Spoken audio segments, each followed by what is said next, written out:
Assalamualaikum warahmatullahi wabarakatuh. Kali ini kita akan belajar tentang larutan penyangga atau bisa dikatakan sebagai larutan buffer atau dapar. Larutan penyangga adalah larutan yang dapat mempertahankan atau menyangga nilai pH pada saat ditambahkan asam, basa, dan air atau diencerkan.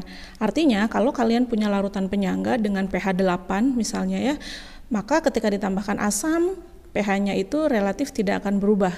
Ya, jadi dia tetap 8. Nah, kalau misalnya diilustrasikan seperti ini, saya punya air itu kan pH-nya berapa? pH-nya 7 ya. Nah, pH-nya 7. Kalau misalnya saya masukkan asam, ya, asamnya katakanlah HCl dengan konsentrasinya 0,01 molar ya, atau 0,01 mol. Nah, maka air yang awalnya pH-nya 7 dia akan turun drastis karena ini ditambahkan asam ya, sehingga nanti pH yang terbentuk, nah ini pH keduanya ya setelah ditambahkan asam ini adalah 2 ya, turun. Nah, artinya ini terjadi perubahan yang sangat drastis ya, dari pH-nya dari 7 menjadi 2. Begitu juga misalnya saya punya larutan asam, volumenya 1 liter katakanlah ya, konsentrasinya 0,01 molar. Nah, ini kan kalau dihitung pH-nya ini 10⁻², ya, H plusnya. Jadi nanti ini pH-nya kan 2 ya. Larutan HCl dengan pH 2 kemudian akan ditambahkan ya, ditambahkan NaOH misalnya. Nah, dengan volume yang sama 1 liter juga, konsentrasinya 0,01 molar ya, dengan konsentrasi yang sama. Nah, maka karena ini jumlah H plus dengan jumlah OH-nya sama banyak ya, maka nanti akan dihasilkan pH campurannya ya, yang kedua ini adalah pH-nya 7. Nah, artinya HCl saja ini bukan larutan penyangga. Air ini bukan larutan penyangga karena ketika ditambahkan asam atau basa dia mengalami perubahan pH yang sangat besar. Nah, berbeda ketika misalnya kalian punya larutan buffer dengan pH 5.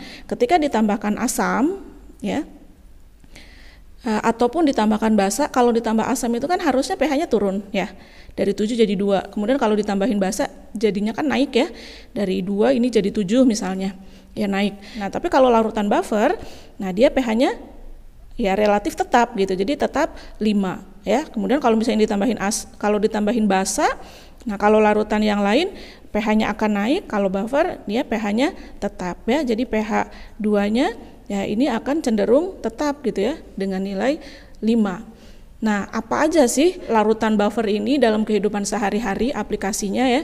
Jadi ini banyak sekali manfaatnya, misalnya dalam industri makanan, seperti kita tahu ya bahwa ada makanan-makanan tertentu yang butuh pengawetan. Nah, misalnya pada minuman instan. Nah, biasanya ditambahkan larutan penyangga atau buffer ya. Apa yang dicampurkan? Nah, dalam minuman instan itu kan biasanya dimasukkan garam natrium sitrat ya, penyangganya dengan asam sitrat ya. Nah, atau juga misalnya dalam mulut kita nih, nah ini kan ada buffer juga ya, dalam apa? Dalam air liur kita gitu. Nah, buffer ini nanti akan menjaga pH mulut itu tetap ya sekitar 6,8 gitu, sehingga karena air liur kita itu mengandung buffer, nah sehingga akan membantu menetralkan asam yang masuk ke dalam mulut yang dapat merusak email gigi ya, email ya, bukan email ya, email gigi. Atau yang lainnya misalnya dalam darah kita. Nah, ini juga ada larutan buffer ya. Artinya larutan penyangga itu ternyata memiliki banyak manfaat gitu ya. Bahkan dalam tubuh manusia seluruh proses metabolisme di dalam tubuh dapat berjalan lancar, salah satunya karena adanya larutan penyangga. Nah, lalu bagaimana sih cara membuat larutan penyangga ya? Jadi penyangga itu sendiri ada 2 jenis. Ya, ada larutan penyangga asam, ada larutan penyangga basa. Tergantung kita mau bikin buffernya atau penyangganya ini di pH berapa ya kebutuhannya. Ya, jadi ada 2 jenis, ada penyangga asam, ada penyangga basa. Untuk penyangga asam ini akan mempunyai pH asam ya. pH asam artinya nanti nilainya di bawah 7 ya, atau kurang dari 7. Dan penyangga basa ini akan mempunyai sifat basa, artinya pH-nya akan lebih dari 7 ya. Penyangga asam ini komposisinya adalah asam lemah ya yang akan dicampurkan, asam lemah dengan basa konjugasinya. Kemudian untuk penyangga basa berarti yang dicampurkan ini harus basa lemah. Nah, ini juga sama dengan asam konjugasinya. Asam basa konjugasi ya, ini kan adalah pasangan, kita kenal istilahnya dalam teori asam basa Bronsted-Lowry. Nah, semoga masih ingat ya. Jadi dalam teori asam basa menurut Bronsted-Lowry, asam itu adalah donor proton atau H+, basa adalah akseptor proton. Jadi ada donor, ada akseptor. Antara asam dengan basa yang harus mempunyai H+ ya atau proton lebih banyak adalah asam yang akan bertindak sebagai donor. Misalnya ada persamaan reaksinya seperti ini. Nah, dalam reaksi ini pasangan asam basa konjugasinya adalah, kita lihat ya, HPO4-2- di sebelah kanan ini kan menjadi H2PO4-, artinya dia menerima satu H+ ya, satu proton dari mana? Dari H3O+. Ya, ini dia H3O+ akan mendonorkan satu ion H+-nya. Nah, ini akan mendonorkan satu ion H+-nya ke HPO4-2- sehingga yang asalnya H-nya 1 ini jadi H2. Ya kan? Nah, kemudian H3O+ ini karena dia sudah mendonorkan H+, maka asalnya H3 sekarang dia jadi H2. Ya, sehingga pasangan asam basa konjugasinya adalah HPO4-2- dengan yang mirip ya. Nah, ini dengan H2PO4-, kemudian H3O+ yang mirip adalah ya H2O. Nah, ini pasangan asam basa konjugasinya. Kemudian yang bertindak sebagai asam atau basa yang mana? Ya, tadi kalau asam karena dia donor berarti dia harus punya H yang lebih banyak ya. Jadi kalau di sini ada H3O+ karena dia donor nih. Tadi kan dia ngasih H+, nah maka ini asam. Ya kan? Kemudian H2O-nya ini adalah basa. Terus HPO4-2- dengan H2PO4-, ya dia menerima, berarti yang ini adalah basa. Nah, yang ini adalah asam. Ya, atau kalau misalnya bingung ya menerima melepas gitu ya, pokoknya pertama tadi dipasangkan dulu ya yang mirip kan, HPO4-2- dengan H2PO4- ini yang mirip, kemudian yang ini pasangannya. Setelah menentukan pasangannya ya yang H-nya lebih banyak itu akan bertindak sebagai donor kan. Jadi yang H-nya lebih banyak akan bertindak sebagai asam. Ini H-nya 1, yang ini H-nya 2, berarti ini asam, yang ini basa konjugasinya ya, atau kebalikannya. Kemudian ini H3, yang ini H2. Jadi yang H3 ini asam, yang H2-nya adalah basa. Nah, sehingga kalau misalnya nanti ada asam lemah dengan basa konjugasinya, berarti saya punya asam lemahnya asam asetat misalnya ya, CH3COOH. Nah, kira-kira basa konjugasinya apa? Berarti basa itu harus H-nya kurang 1 ya dibandingkan dengan asam, karena asam tadi hanya harus lebih banyak kan. Jadi yang asam lemahnya CH3COH artinya basa konjugasinya dari asam ini dilepas saja 1 H-nya. Jadi basa konjugasinya adalah CH3COO-. Nah, ya kan? Kalau misalnya asam lemahnya HCN, nah berarti basa konjugasinya apa? Ya H-nya dibuang ya, jadi CN-. Gitu ya. Nah, kemudian hal yang sama misalnya ya, basa lemah. Nah, misalnya basa lemah itu NH3. Nah, amonia ya. Nah, kira-kira asam konjugasinya apa? Asam konjugasinya berarti harus lebih banyak H-nya daripada NH3. Berarti asalnya H-nya 3 jadi H-nya 4 ya, NH4+. Gitu ya. Oke, baik, sekarang kita bahas satu-satu ya untuk jenis larutan penyangga ya. Kita bahas dulu yang pertama untuk penyangga asam, selanjutnya kita bahas untuk penyangga basa termasuk dari perhitungan pH-nya. Selanjutnya kita bahas untuk larutan penyangga yang pertama, yaitu larutan penyangga asam. Nah, larutan penyangga asam ini bisa dibuat dengan 2 cara ya komposisinya. Yang pertama adalah kita bisa mencampurkan asam lemah ya. Nah, ini syaratnya harus asam lemah dicampurkan dengan garamnya dari basa kuat. Nah, misalnya gini, asam lemahnya saya punya asam asetat ya, CH3COOH. Kemudian garamnya itu adalah, garam itu kan terbentuk dari asam dengan basa ya. Nah, asamnya itu ini ya, asamnya itu CH3COOH. Kemudian basa kuatnya, katakanlah saya ngambilnya dari NaOH. Berarti nanti akan menyumbangkan Na+, sehingga garamnya jadi CH3COOH plusnya diganti dengan Na. Nah, gini. Ya, jadi asam lemah dengan ini bahasa konjugasinya kan ya, CH3COO- itu kan bahasa konjugasinya dari CH3COOH ya, kekurangan 1 H+. Nah, jadi ini adalah komposisi yang pertama. Atau misalnya yang lain ya, saya misalnya punya asam lemahnya HF, hidrogen fluorida atau asam fluorida. Saya campurkan dengan ya, bahasa konjugasinya itu harus ada F-nya juga kan? Ya kan? Bahasa konjugasinya kita ngambil dari bahasa kuatnya katakanlah KOH. Nah, nanti berarti jadi garamnya dengan rumus KF. Ya, jadi harus mirip ya, harus mirip. Nah, kemudian asamnya misalnya HCN. Nah, tinggal dicampurkan dengan bahasa konjugasinya atau garamnya dengan menggunakan asamnya HCN, kemudian bahasa kuatnya misalnya CaOH. Nah, nanti jadi CaCN2. Ya, jadi harus mirip gitu, HF dengan KF, K-nya ini bahasa kuat kan? HCN dengan CaCN2, Ca-nya bahasa kuat ya. Ini adalah bahasa kuat. Ini Na bahasa kuat, KOH bahasa kuat, kalsium hidroksida juga bahasa kuat. Nah, kalau misalnya saya ambil contoh yang lain. Nah, ini larutan penyangga bukan ya komposisinya.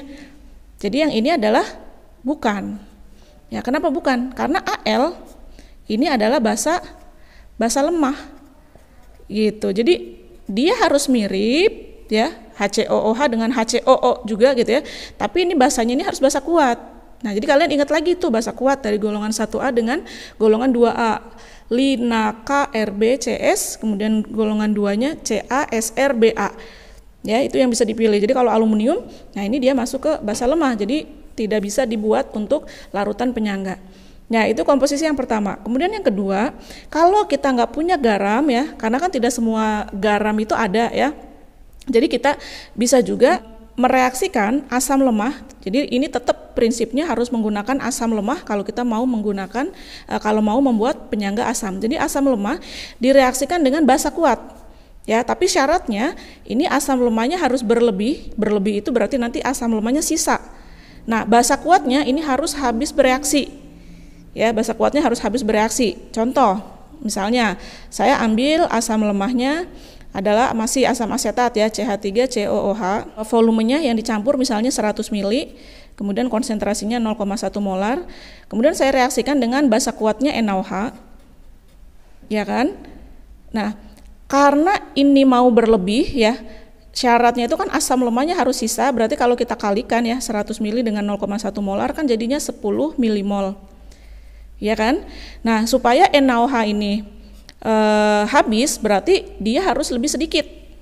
Ya kan? Harus lebih sedikit dari asam asetatnya, dari 10 milimol. Nah, misalnya di sini yang dicampurkan adalah volumenya 50 gitu ya, setengahnya. Ini konsentrasinya 0,1 molar. Ini enggak apa-apa ya. Nanti kalau dikalikan jadinya 5 milimol. Ya kan? Nah, ini masih bisa kan ya. Jadi mula-mulanya 10 dengan 5, kemudian yang bereaksi, nah ini hasil reaksinya kan CH3COONA ditambah H2O. Ya, jadi yang bereaksi nanti 10 apa 5 nih yang habis. Ya, tentu saja yang 5 kan ya. Ini mula-mulanya tidak ada. Nah, ini habis bereaksi nih yang 5 milimol. Nah, ini habis ya. Kemudian yang ini juga jadi 5. Kenapa? Karena koefisiennya 1 semua nih. Ini udah setara ya, 1 semua. Ini juga yang terbentuk 5 milimol, H2O juga 5 milimol. Nah, ini 10 dikurang 5 jadi sisanya 5 ya. Ini habis, ini 5, ini juga 5 nih. 5 milimol, 5 milimol. Nah, jadi maksudnya seperti ini ya. Asam lemahnya harus berlebih itu berarti dia nanti sisa gitu asam lemahnya. Kemudian basa kuatnya ini harus habis. Ya, sehingga ini baru nanti bisa menghasilkan buffer. Ya, buffernya buffer asam. Tapi kalau kebalikannya, misalnya NaOH basa kuatnya yang sisa, maka tidak buffer ya. Jadi nanti kita ngitung pH-nya pakai pH basa kuat. karena yang sisanya adalah yang basa kuat. Untuk menghitung pH yang terjadi ya dari buffer yang kita buat, nah kita seperti biasa karena pH asam maka kita gunakan konsentrasi H+. Jadi H+ sama dengan Ka dikali konsentrasi asam lemah dibagi konsentrasi basa konjugasinya. Ya, jadi kalau basa konjugasinya itu bisa ngambil dari garam ya. Garamnya berapa? Kemudian bisa dicari pH-nya ya. Rumus pH sama semua ya, min log konsentrasi H+. Hanya saja yang beda adalah mencari rumus H+-nya. Nah, ini bisa juga ya dimodifikasi rumusnya. Karena dalam satu larutan yang sama ya, pada akhirnya ya volume larutannya sama, pembagi yang sama. Misalnya ini kan 100 tambah 100 mili tambah 50 mili 150 ya. Ini nanti dibagi, kalau konsentrasi itu kan mol dibagi volume, ini juga mol dibagi volume. Kan volumenya sama-sama ya, sama-sama 150 kan campurannya. Jadi volumenya boleh dicoret gitu. Jadi yang tersisa hanya mol saja. Nah, jadi ini boleh dimasukkan molnya saja ya. Kalian boleh pakai rumus yang ini ya. Nah, dari sini. Jadi tinggal dimasukkan H+ sama dengan Ka-nya berapa ya dari soal misalnya diketahui. Kemudian mol asam lemahnya ini. Asam lemahnya kan tadi CH3COH nih, 5 milimol ya. Masukkan ke sini mol garamnya. Nah, ini kan sebenarnya asalnya mol basa konjugasi. Ya, tapi mol basa konjugasi ini kalau dia jumlahnya 1 nih ya. Ini kan basa konjugasinya sebenarnya CH3COO- ya. Ini kan jumlahnya 1. Ya, maka dia nanti akan sama dengan mol garamnya gitu. Jadi kalau di sini garam CH3COONA ini 5 milimol, ya CH3COO juga dia akan 5 milimol gitu. Jadi ini boleh diambil dari mol garamnya. Ya, ini 5 milimol, N-nya adalah 1. Kapan N-nya 2? Ya, kalau misalnya basa konjugasinya ada 2 ya. Jadi N itu adalah jumlah basa konjugasi. Misalnya dari sini nih, HCN, basa konjugasinya kan CN-, ya kan? Nah, jumlah CN-nya berapa nih? Ini 2. Jadi boleh dimasukkan di sini 2, ya. Tapi kalau CH3COONA ya ini 1 N-nya. Ya, gitu ya. Nah, kita hitung pH-nya ya.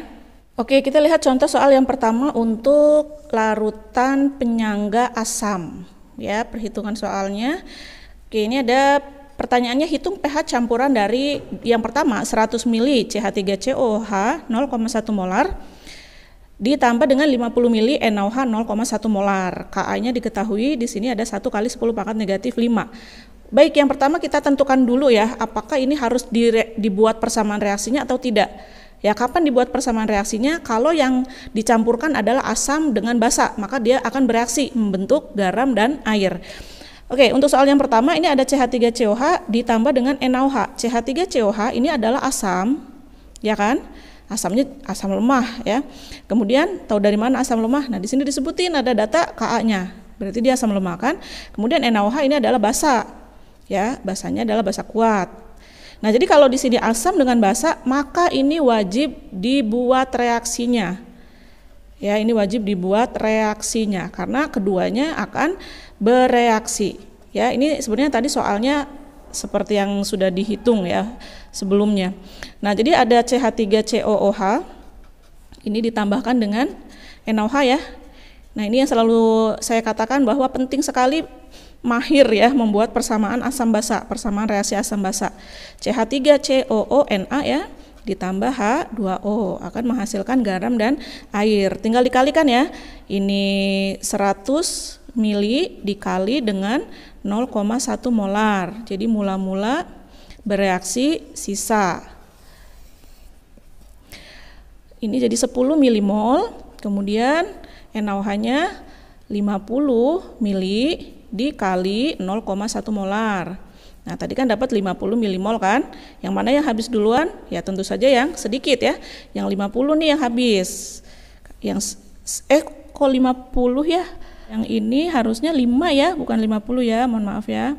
Oke, ini 5 ya. Oke, 10 dengan 5. Jadi yang habis duluan adalah 5 ya. 5 milimol. Kenapa milimol? Ya karena mililiter satuan volumenya ya. Nah, di bagian bereaksi ini ingat ada tanda sebanding dengan koefisiennya ya. Ya, jadi kalau koefisiennya 1 semua berarti ini sama semua nih. 5 milimol, ini juga 5 milimol. Nih, 5 milimol. Ini juga sama, 5 milimol. Sehingga di sini tersisa 5 milimol CH3COOH ya. Ini yang terbentuk CH3COONA-nya 5 milimol juga ya. H2O-nya 5 milimol. Ya. Nah, jadi karena ini yang tersisa adalah asam lemah ya, sisa asam lemah. Berarti ini kalian pakai rumus buffer ya. Buffernya apa? Yang sisanya asam. Berarti buffernya adalah buffer asam. Oke, kita masukkan konsentrasi H+ sama dengan Ka dikali mol asam ya, mol asam lemah ya, dibagi mol garam dikali N ya. N-nya ingat tadi adalah ya basa konjugasinya ya, CH3COOH, berarti kita ambil CH3COO minnya aja, ada 1. Oke, Ka-nya 1 kali 10 pangkat min 5. Molnya ini pakai 5, mol asamnya ya, ini sisanya. Jadi yang diambil tuh yang ini, 5 sama ini ya. Nah, 5 milimol. Kemudian mol garamnya juga 5 milimol ya. Habis ya. Dikali 1 ya, ini habis. Berarti yang tersisa adalah 1 kali 10 pangkat negatif 5. Berarti dapat pH-nya berapa? Min log konsentrasi H+. Ya, berarti min log dari satunya boleh dihilangkan ya, 10 pangkat min 5 aja ya, biar cepet. Ya, berarti pH-nya 5. Ya kan? Nah, ini pH-nya 5. Nah, sekarang kondisi yang kedua. Ya, untuk yang kedua kita membuat buffernya dengan mencampurkan CH3COH, ini asam lemah, dengan CH3CONA, ini garam. Nah, berarti kalau yang dicampurkan asam dengan garamnya, kita nggak usah membuat reaksinya. Kenapa? Masukkan aja langsung ke rumus. Asamnya sudah ada, garamnya udah ada. Ya kan? Nah, jadi kita hitung aja mol asamnya. Ya, mol asamnya untuk yang CH3COOH kan. Berapa nih mol asamnya? 100 ml dikali 0,1 M. 100 ml dikali 0,1 molar. Berarti 10 milimol. Kemudian mol garamnya, oh saya ambil satu contoh basa kuatnya, jangan Na ya, saya ambilnya Ca ya, biar ada bedanya ya. Kalau kalsium Ca2 ya, sorry, aduh, gimana nih, maaf nih dicoret aja ya. CH3COO, nah gini ya, 2 kali Ca gitu ya. Nah, biar ada bedanya ya dengan yang ini, CH3CONA. Nah, jadi mol garamnya adalah CH3COO 2 kali Ca. Nah, ini 100 mili, ini sama konsentrasinya ya, 0,1 M. Nah, ini sama jadi 10 milimol. Jadi kita langsung masukkan ke rumusnya. Konsentrasi H+ sama dengan Ka dikali mol asam dibagi mol garam dikali N. Ya, jadi Ka-nya 1 kali 10 pangkat negatif 5, dikali mol asamnya yang atas ya, 10 milimol dibagi mol garamnya juga 10 milimol. Nah, kemudian jumlah N-nya, lihat sebenarnya tadi garam itu yang dimaksud adalah basa konjugasinya kan. Nah, basa konjugasi dari CH3COOH adalah yang mirip CH3COO min. Ini jumlahnya ada 2. Nah, maka ini adalah N-nya ya. Ini N-nya 2, berarti ini harus dikali 2. Ya, jadi 10 dengan 10 habis ya. Nah, awas nih, ini 2-nya di bawah, jadi 1/2 bukan 2 ya. 1/2 itu adalah 0,5 ya. 1 dibagi 2 0,5. Yang ini tetap ya 10 pangkat min 5 ya, atau 5 kali 10 pangkat negatif 6. Jadi pH-nya langsung aja boleh 6 min log 5. Nah, seperti ini ya. Jadi penyangga asam itu bisa dibuat dengan cara tadi. Yang pertama bisa mencampurkan asam lemah dengan basa kuat, tapi basa kuatnya harus habis ya, asam lemahnya harus banyak gitu. Kemudian langsung asam lemah dengan garamnya dari basa kuat. Nah, ini langsung dimasukkan ke rumus. Oke, selanjutnya kita akan membahas tentang pH untuk larutan penyangga basa ya. Bisa disaksikan pada video selanjutnya ya setelah ini.